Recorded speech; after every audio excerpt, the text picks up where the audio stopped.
রাজধানীর লালবাগ থানাধীন ইসলামবাগ এলাকায় একটি প্লাস্টিক ও পলিথিন কারখানায় ভয়াবহ অগ্নিকাণ্ডের ঘটনা ঘটেছে। বুধবার দুপুর 1:38 দিকে চেয়ারম্যান বাড়ি ঘাট সংলগ্ন ওই কারখানায় আগুন লাগে। আগুনের খবর পাওয়ার সঙ্গে সঙ্গে তা নিয়ন্ত্রণে ফায়ার সার্ভিসের 6টি ইউনিট ঘটনাস্থলের উদ্দেশ্যে রওনা দেয়। পরবর্তীতে আরও 3টি ইউনিট পাঠানো হচ্ছে বলে জানিয়েছে ফায়ার সার্ভিস ও সিভিল ডিফেন্স। ফায়ার সার্ভিসের মিডিয়া সেলের পরিদর্শক মোহাম্মদ আনোয়ারুল ইসলাম অগ্নিকাণ্ডের বিষয়টি নিশ্চিত করেছেন।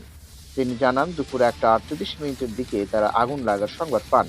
প্রাথমিকভাবে জানা গেছে, লালবাগের চেয়ারম্যান ঘাটের কাছে ইসলামবাগ এলাকায় অবস্থিত কারখানাটি একটি প্লাস্টিক কারখানা। তিনি আরো বলেন, দুপুর 2:20 দিকে পর্যন্ত পাওয়া তথ্য অনুযায়ী ফায়ার সার্ভিসের 5টি ইউনিট ঘটনাস্থলে পৌঁছানোর জন্য পাঠানো হয়েছে। তবে এলাকায় তীব্র যানজট থাকায় ইউনিটগুলোর ঘটনাস্থলে পৌঁছতে বিলম্ব হচ্ছে।